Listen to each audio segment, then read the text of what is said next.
Hey everyone, it's me, Alex Krastev, the founder of BookMark, together with three amazing people for today's edition of Ask Us Anything about LinkedIn.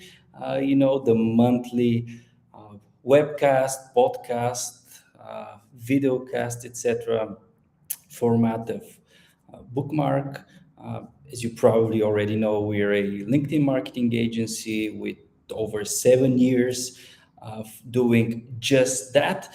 And today, our main topic will be design, graphic design on LinkedIn. We have a special guest, Hristo Bachvarov. We have our junior graphic designer, Vasi. And of course, we have my partner, Teddy. It's her turn to be together with us today. Maybe not next month, I don't know. We're kind of skipping months as participation since we have a lot of people from the team that are eager to be part of this format. Welcome, everybody. How are you doing? Hi. It's really, really nice to be here again, and hopefully next month as well. I'm very, very happy that we are actually having this conversation about design because it's a crucial part of communication. And recently, I have been fascinated by, um, how designers think about approaching problems. So I'm looking forward to our discussion today. Christo, how are things with you? Oh, good. I'm very grateful and thankful for being here with you. Thank you for the invitation. This is huge for me.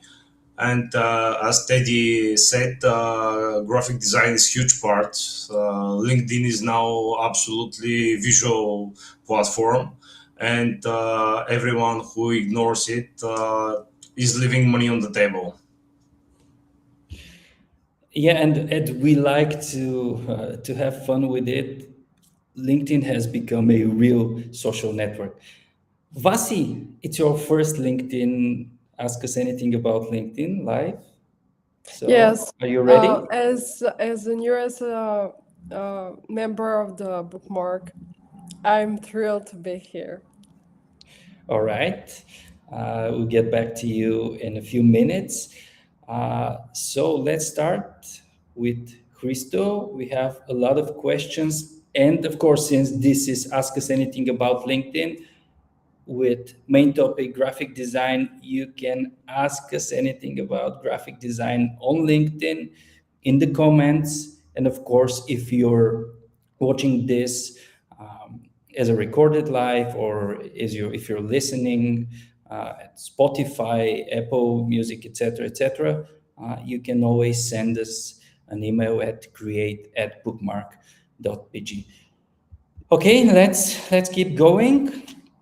So first, Christo, can you introduce yourself in a few seconds? What exactly do you offer to your customers?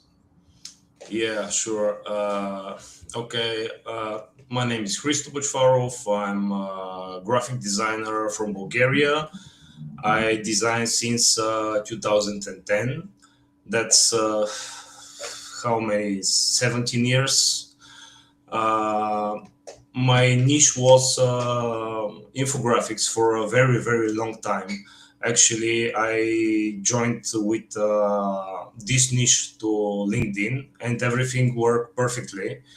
But at one point, I changed my positioning and my services to creating LinkedIn profiles. So right now, this is exactly what I do. I create LinkedIn profiles. Uh, we're talking about banners, future sections, carousel posts, some templates if the client needs it. Basically, I'm helping consultants, coaches, and founders to skip the do-it-yourself parts and make their their LinkedIn profiles look polished and established the way they are. Can you walk us through your profile optimization and redesign process, or I don't know whether it's one and the same process each time, or you have different approaches depending on who you're working with. This is really curious.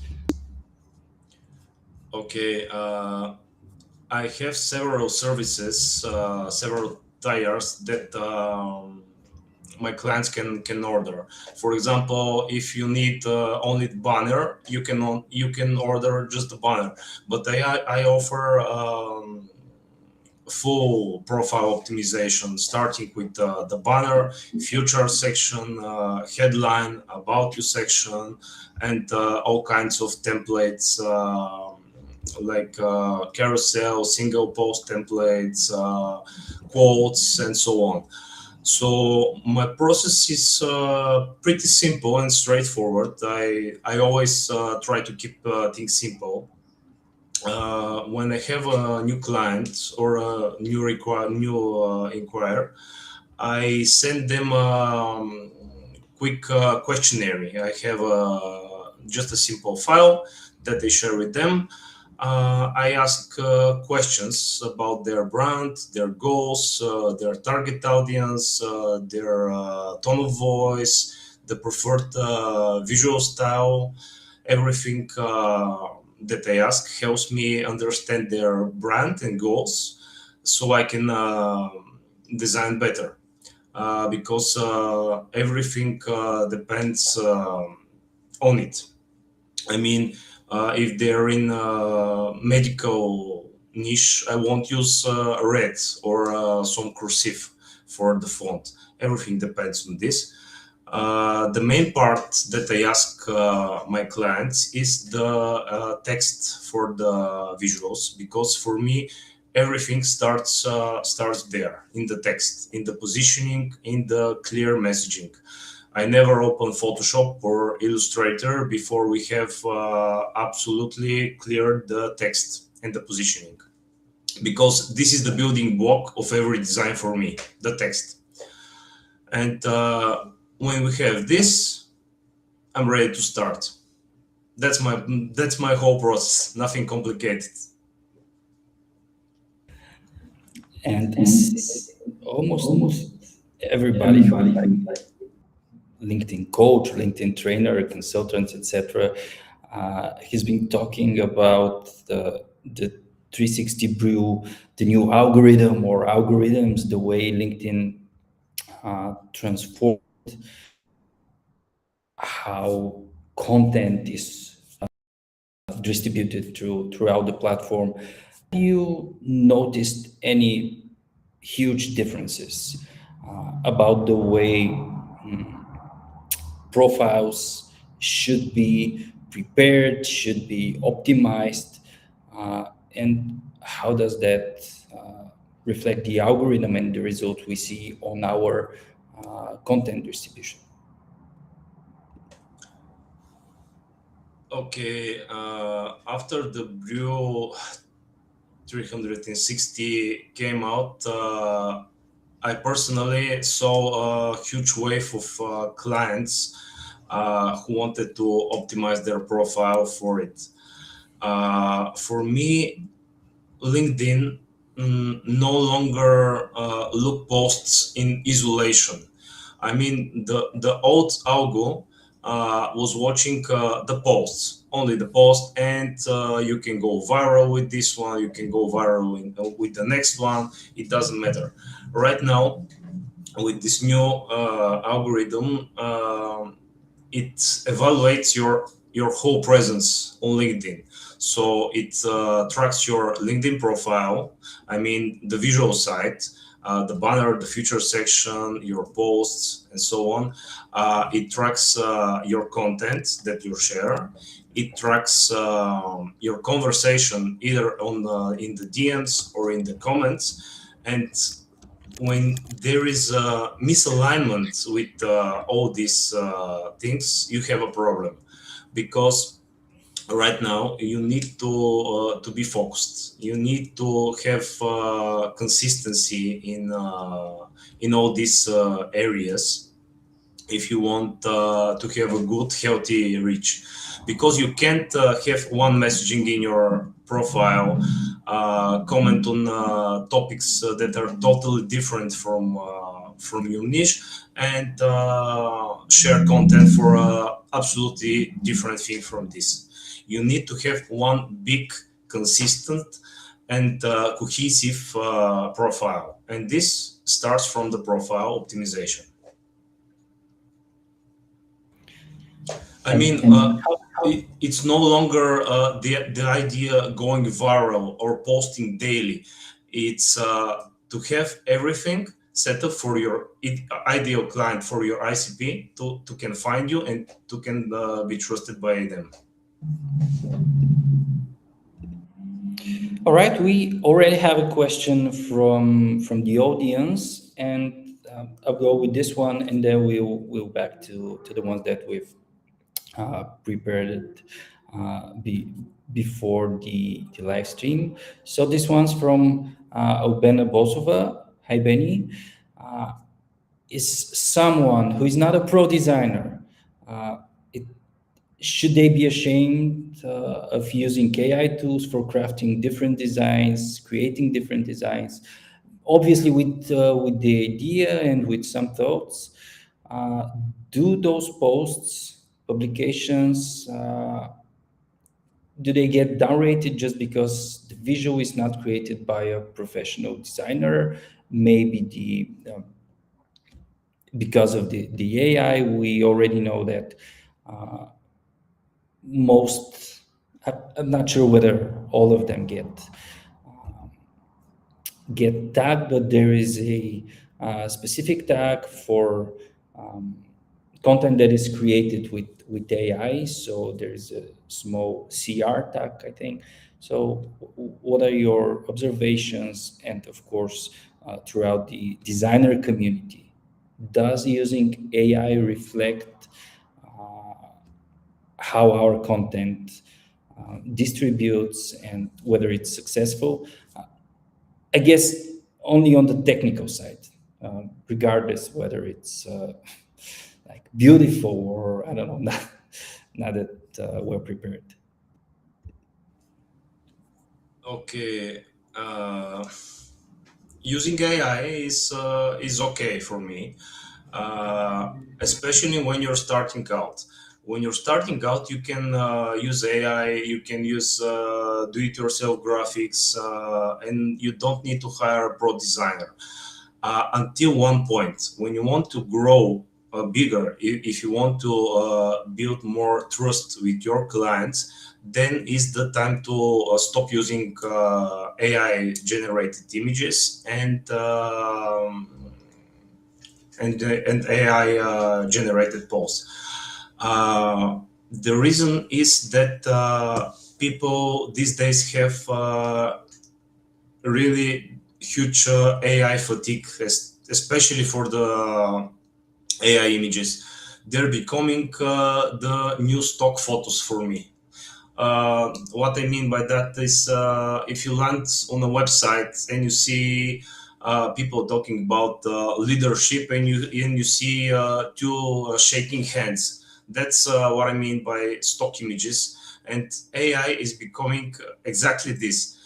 If you open the feed, you will see so many infographics. So much of them are exactly the same.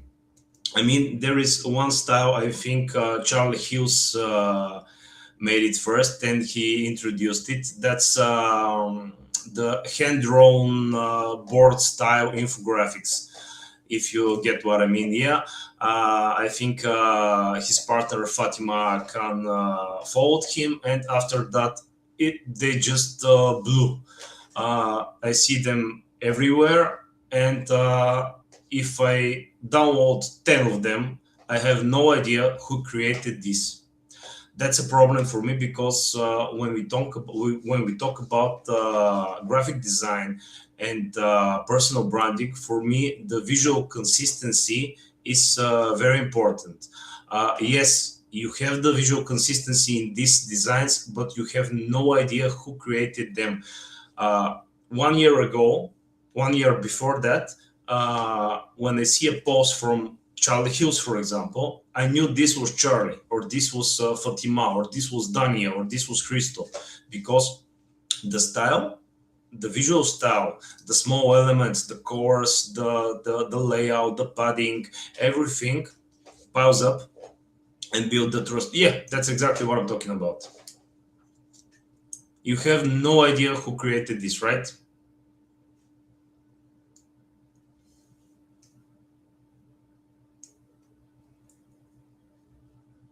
Yeah, except for when there's a tag on those infographics. But since the internet is like ages old already, what people usually do when they steal other members' content is they just erase the tag. But it's a good way to, I don't know, to get viral. You already mentioned that virality is a thing that it is getting harder and harder to achieve, and yet people try and do it.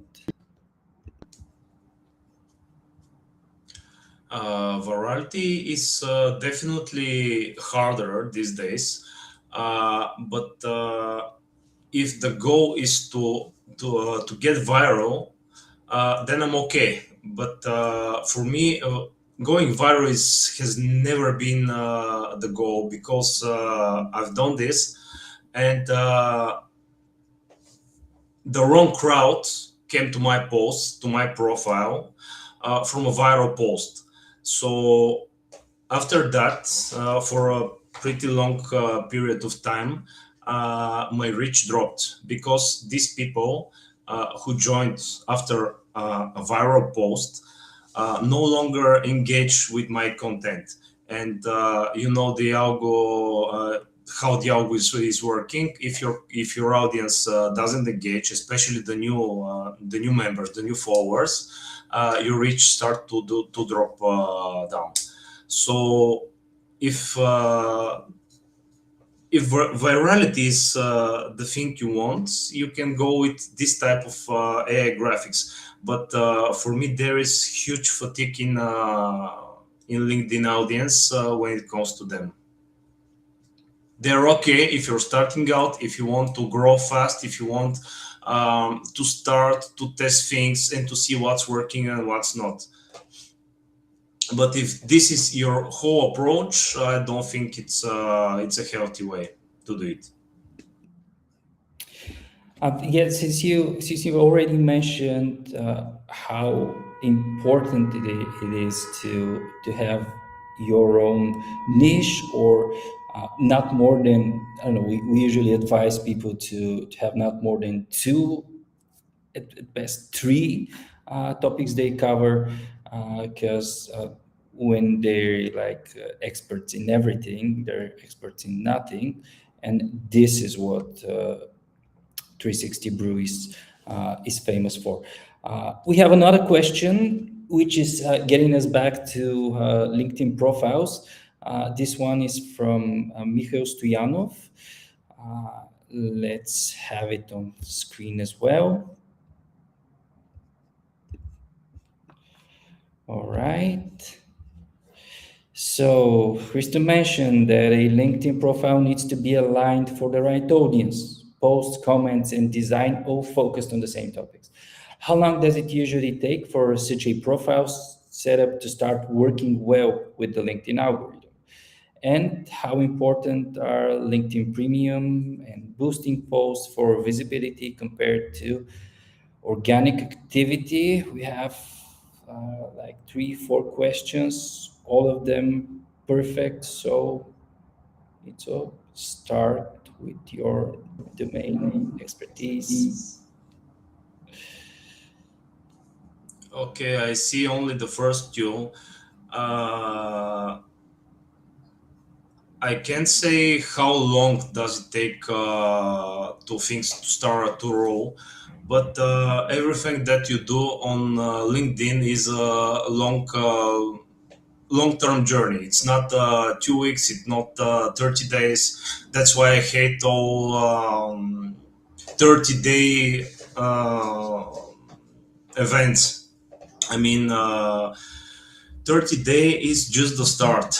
You need to be consistent for a very, very long time if you want to turn this LinkedIn presence into a real business. You need to be consistently posting, to be consistently engaging, and if everything works well, you can have this in a week, you can have this in 2 months. Everything depends on your niche, on your expertise, on your posts and your comments, everything. What was the second question, please?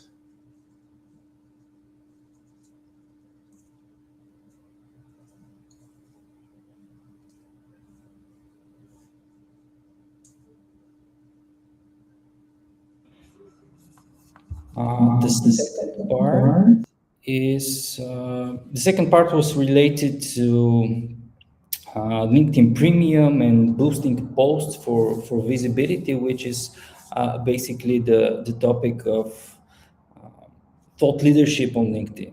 So maybe Teddy will join us for some insights about thought leadership on LinkedIn. But first, you can start with the relation between personal branding and thought leadership as an ongoing process. That was for you, Christo. Okay, I actually, this is my second month of using Premium. I'm going to cancel it because I don't use it. The only thing I used it for was to check who view my profile and eventually to send connection request or DM them. But I no longer want to do that. So for me, Premium is not important if you want to grow. There is, especially for a lot of members, there are a lot of benefits, but I personally don't want to use it anymore. I use it only for 3 months, so I'm with 23,000 followers right now. So obviously you can grow audience and business without it. When it comes to ads, I don't use ads. I'm only organic reach. So I'll drop the ball to Teddy. I'm really happy that you mentioned your organic reach and that you are actually actively creating content that is very um, impactful for your audience, and most importantly that you are actively looking for your audience. You don't just want to have people coming to your profile. You want to have people who are staying in your profile because they value the input that you have.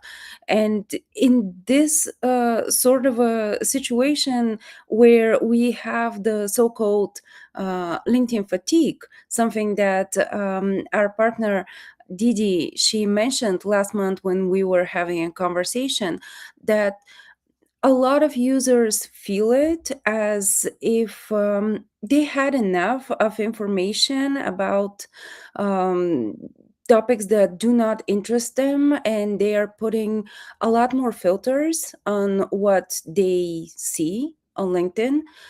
In this sort of a climate, to actually be able to engage with your audience and give them something that will, let's say, spread their imagination is incredibly impactful, which congratulations to you. And this is something that every professional should strive on LinkedIn.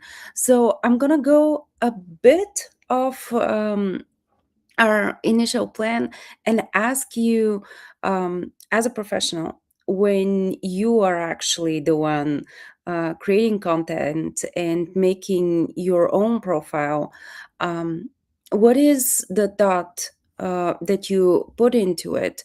Do you, let's say, imagine the person reading or seeing your publication in a specific way, and what are the messages that you are trying to convey to the audience subliminally, let's say it, through design and through the way that you are constructing your posts.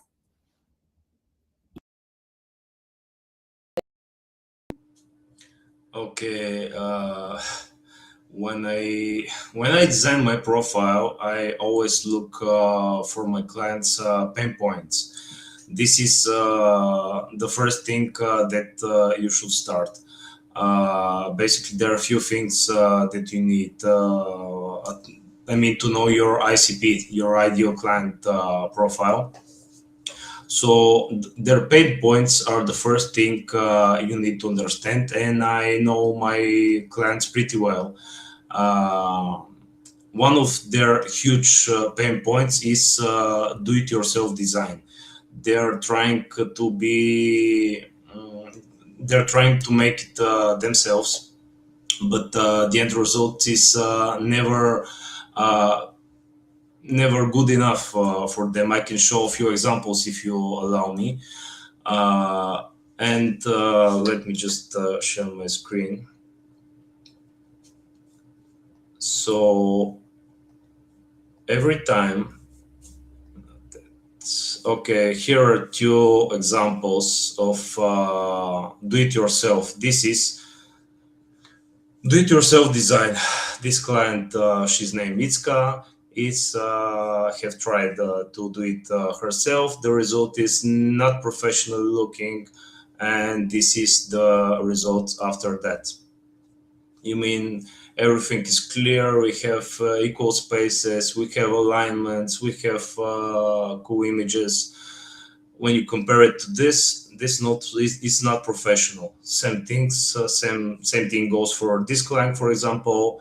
This is what he had before. He actually had nothing to do it before. This is his profile after that. And here is another example. This is the DIY version. She actually had 4 banners like this one, and I advise her to use just one. This is the one, and we, as you see, we have extremely simple and clear design with clean pain points and audience for who she's working with. I'm doing the same thing for all designs, and I'm doing the same thing for my own profile.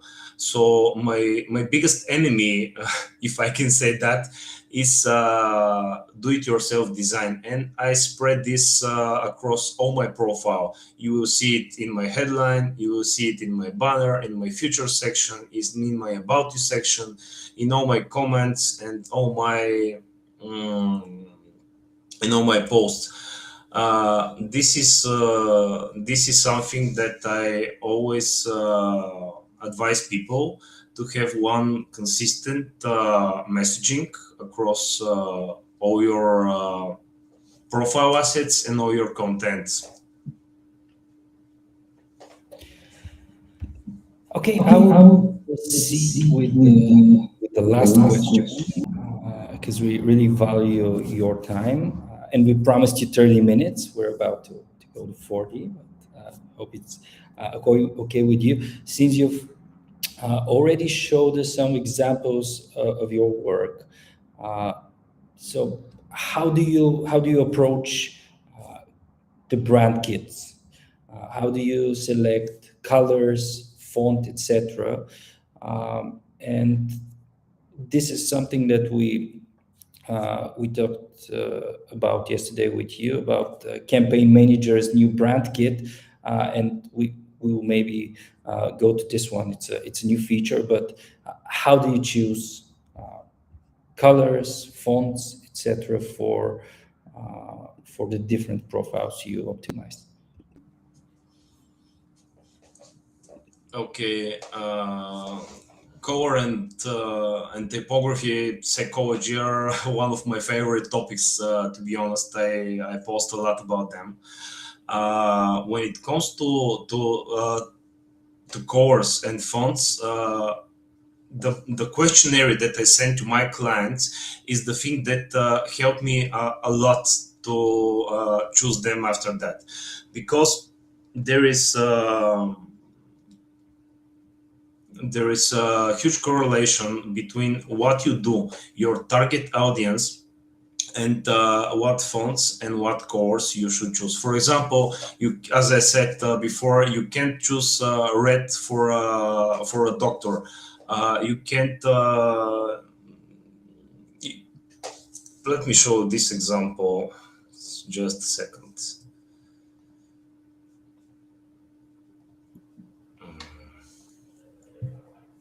Sorry. One of the One of the rules that rules that has been has been ingrained in my ingrained in brain, my you can choose blue when it comes down to food, or lilac, in the same way that you mentioned about the hospitals. Yeah, there are some kinds, some colors that improve your appetite. Blue, for example, is the color of trust. So we used it for this legal support lawyer, and it works really well. Here, for example, this was for. We see a we see a black black screen. screen. Oh, sorry, sorry. Do you see it now? Yes. Yes. Okay, this client, for example, was in manufacturing, so we used the green color that worked really well for him. This one, for example, is for a lawyer, and the blue color built trust. For example, my own colors are black and orange. Every color has few attributes that can be applied to it, but I took two things from mine. The black one, the premium vibe of the black one, of the black color, and the creativity from the orange one. And that's what my whole brand is. And I always advise my clients to think what emotion, what vibe they need to show to the audience. Uh, and two things when we come to colors is that you don't need 10 cores. You need 3, 4, 5 cores max. I have only 3, and I don't use anything else. Many people think the more core they have, the better it is. It's not the case. And the second thing is that you need to have a strong contrast. This is one of the biggest mistakes I see when it comes to cores. Not enough contrast. You need contrast. You can't put light yellow on a white background and call it a day.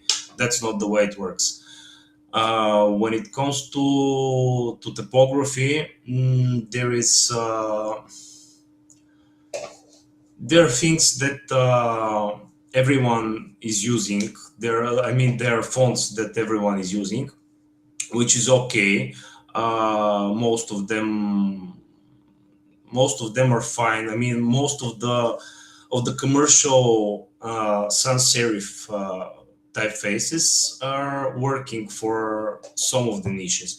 But for me, for example, if the text in the headline is longer, then I will use tighter, narrower typeface, so I can have it bigger and bolder.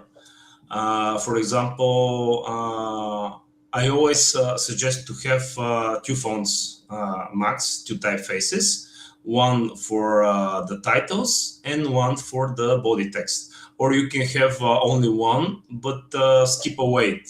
For example, you can use Helvetica Bold for the titles and Helvetica Regular for the body text. This is all you need. You don't need to have 5 fonts.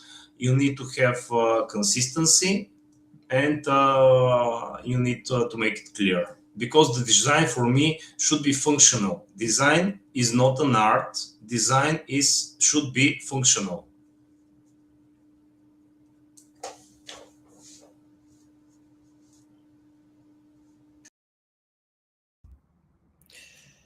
Time for the last question, unfortunately. Um, and it goes to the things that people usually skip or overlook when it comes to their profiles, when they're in do-it-yourself mode. So which are the, let's call them, most commonly overlooked profile elements when it comes to design, and of course to profile efficiency according to your experience?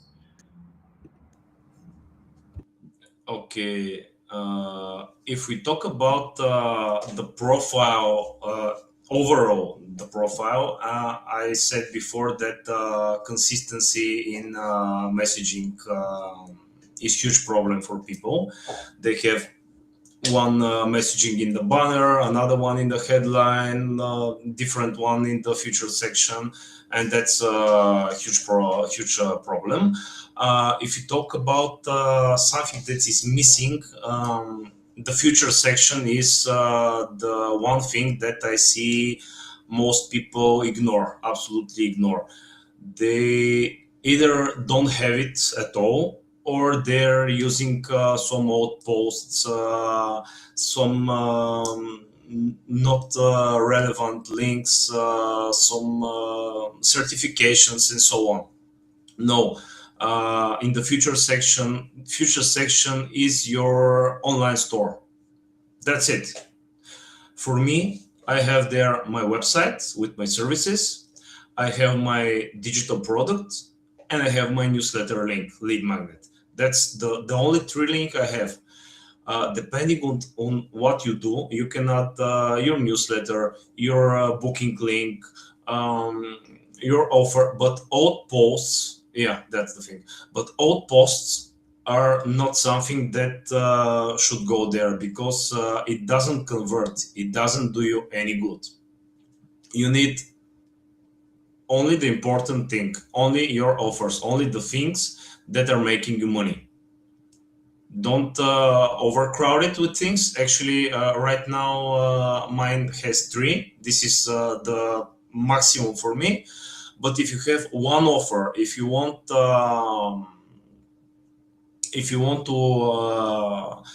amplify it, use just one feature section with your website, with your offer, or whatever. This is a super huge problem for me, because a lot of people ignore it absolutely.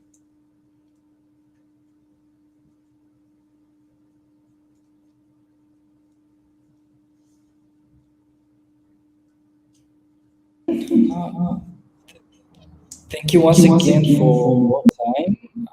If we have additional questions from the comments, or why not, if we receive by email, of course we will send it to you. You're awesome.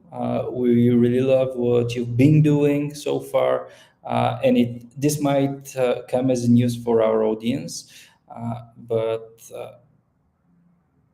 you have recently started to talk to Bulgarian audience, which is something I really admire, and I admire the way that you started your journey on LinkedIn in an international context, and you kept it until you, at least that's what you shared with me, until you decided to come and help your Bulgarian peers.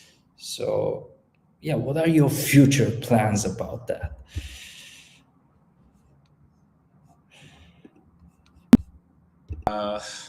Well, not. I don't have future plans. My plans are to continue doing the same thing. But my plan is to join more conversation in Bulgarian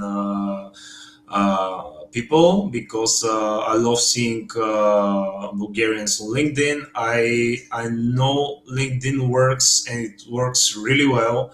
I've got my first client in the second month, and by month 16, I think, LinkedIn became my number one source of income. So people can hop on LinkedIn and go all in. That's from me. Well, thanks a lot for being with us. We will proceed with our conversation in the next 20-ish minutes. So, thanks once again. You can stay with us if you want. Of course, we won't be mad if you leave us. So, Teddy, right up to you, and Vasi. I'm really happy that you guys ended up this panel discussion on the future, and Christo getting more and more clients and new projects, because this has been something that we have experienced as well in the first months, the first of this year. We are. Well, I can say that we have some very strong campaigns and some very interesting events that we are preparing for, but also we have been hard at work with onboarding new partners, which I, as an account director, I am incredibly proud of our team and how everything just see fall into places that you see the payoff from all the procedures and all the protocols that we have been implementing throughout the year. Now, I've shared in previous episodes, many of them, that those protocols are incredibly important in a way that we onboard our partners, that we execute our wildest ideas, and we think of the future. But mostly I have been talking about it from the perspective as the account director, as of someone who works on the strategy. So in that sense, I am very, very happy that Vasilena is now joining us for this discussion, because, again, as I said at the beginning, I am very, very curious what happens in the mind of the designer behind the project when they are quite often on the precipice of building something out of nothing. We are very, very happy to have you, Vasi, on the team with your approach and all the input that you have given us. So I'm going to ask you, if possible, can you detail that process from the perspective of someone who is still honing their craft while you are building some amazing campaigns and brand kits for our new partners?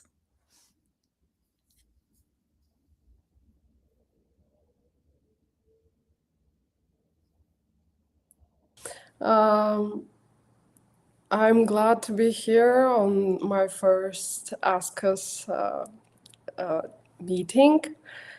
As Christo says, building design is a job. It's not art. Design is here to serve a purpose, especially with LinkedIn, which is unlike other platforms like Facebook or Instagram or TikTok, which are in entertainment and aesthetic.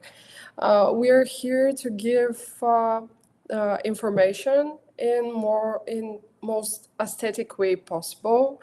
And LinkedIn is viewed as professional peer. It emphasizes on utility, authority, and relationship building. Our process starts, we work with our accountants very close with our partner. we find inspiration in existing visual identity. Some clients don't have brand books, so they come with a logo. So we take the most that we can have out of this logo, and yes, we try to follow some exciting design trends. Like my favorite is the minimalistic one. Like we're in LinkedIn, we are here to give the most information possible from one document or one image, and etc. It suits the most LinkedIn. I love that you mentioned minimalism. This is very much something that resonates with me as well. I always think of when I'm creating content, I'm always thinking of a person watching this content on the subway while in the middle of doing something. And so I always strive to give them something that is easily adjustable, but also insightful and impactful. So I'm really glad that you have noticed this as your own as well. And you mentioned brands that come to us with nothing but a logo, and in my own conversations with partners and potential partners, I have heard this many times. We're not ready to communicate with our audience. We're not ready for LinkedIn. We have not built our visual identity at this point. So, what are we going to do on LinkedIn? Just post pictures every now and then. We only have a logo.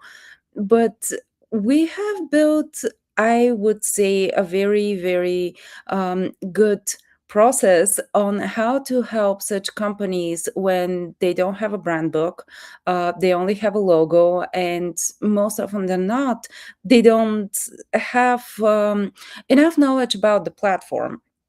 So, do you can you get our audience through the approach when someone tells you, well, we have a logo and we can tell you about our company and that's about it?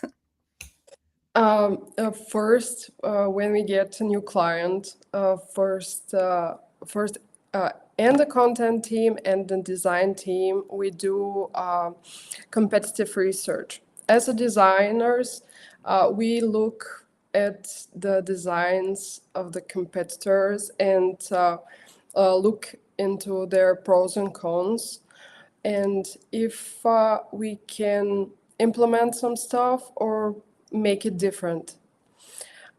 Then we team up with the whole team that works on this client, and we brainstorm ideas for content pillars, which is our key here because these content pillars will comprehend the whole page later. Then we take on consideration what formats are best in LinkedIn. There is said LinkedIn is not Instagram. Some formats will not work in LinkedIn. The best formats for LinkedIn, as we know, are documents, galleries, some videos. Yes, they perform the best. Then we take this famous logo that the company gives us, and we use it as inspiration. We with the designers, we team up and make a style tile of this, which contains the logo and some colors, some fonts. I will say that the style tile is not a full brand book. It's just one-page document, so we can work on creating more content on the content pillars. We take inspiration from the logo. We take primary colors from the logo. We take consideration what will work best on the brand. Like Christo says, every color and every font has a meaning in design. So we focus on that, and we choose what will work best on the client and for its purpose of the page. And the process starts with making the style tile and work on content pillars designs. I'm glad that you mentioned documents. This is one of those formats that you can definitely experiment a lot, because, well, when you look at them on your phone, they visualize in one way, but then if you open them on your computer and you download them, it's a completely different situation of the positioning of the elements page by page, and it's for me at least, it's very interesting and it's kind of fun to play around. I can only imagine that as a designer, it sometimes it might not be so fun for you, but it is a format that is here to stay. And to sort of wrap up this discussion, I will ask you about the things that are here to stay on LinkedIn when it comes down to trends, because I know that you keep up with a lot of the new ways that the platform and the companies that are presenting themselves on this platform are approaching design. But I also want to ask you, what are your predictions for design in the future? What do you think we will be seeing more and more on LinkedIn? This is a very interesting question. AI is a big thing right now, but most of the AI doesn't work very well with design for now. So for the future, what I see now is designers prefer human content. They don't prefer AI, and some designers said, "Oh no, AI is not for me." Yes, it's good to start with AI, but when you have like Hurst says, when you have your clients and they trust you, you have then their trust. You should build stuff for them from scratch, and AI will be bigger then. But I think nothing beats human creativity. I totally agree with you.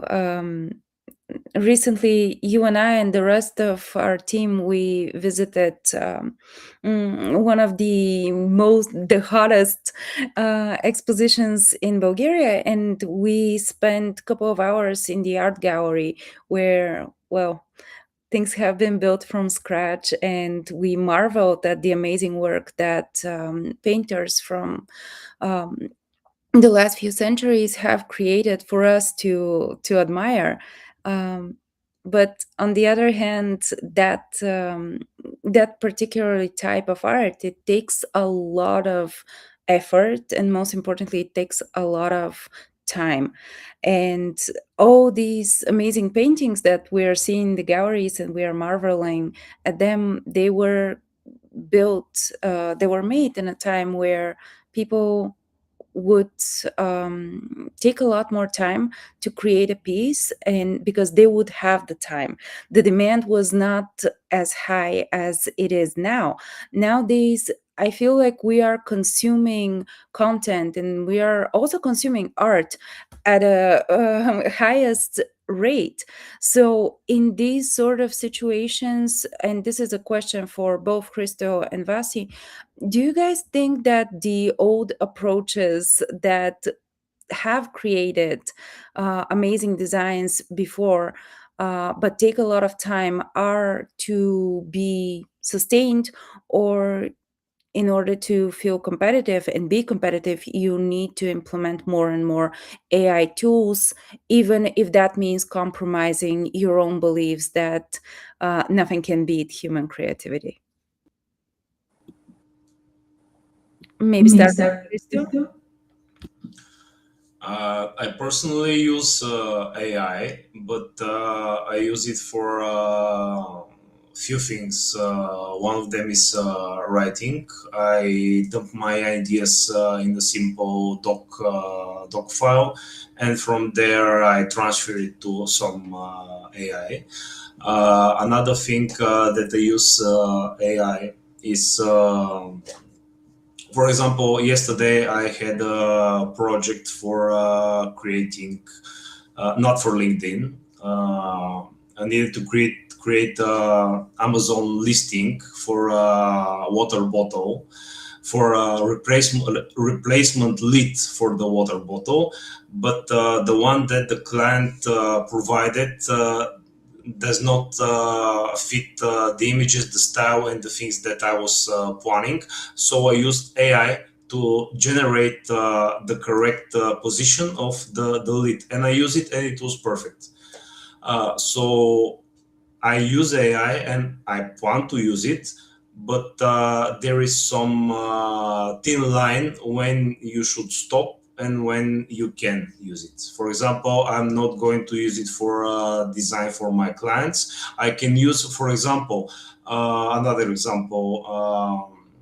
Some client send me a photo of themselves that I need to use it for their banner, but their head was cropped from here, or their shoulders were cropped from here.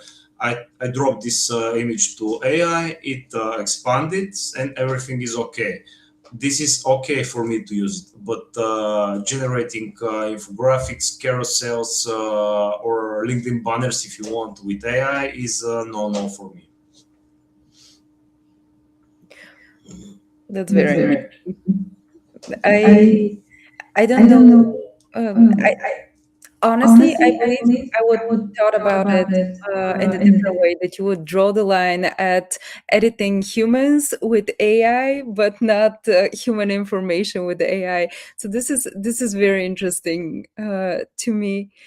Vassi, what do you think about everything that Christo said, and of course, my question about the competitiveness of Uh, designers?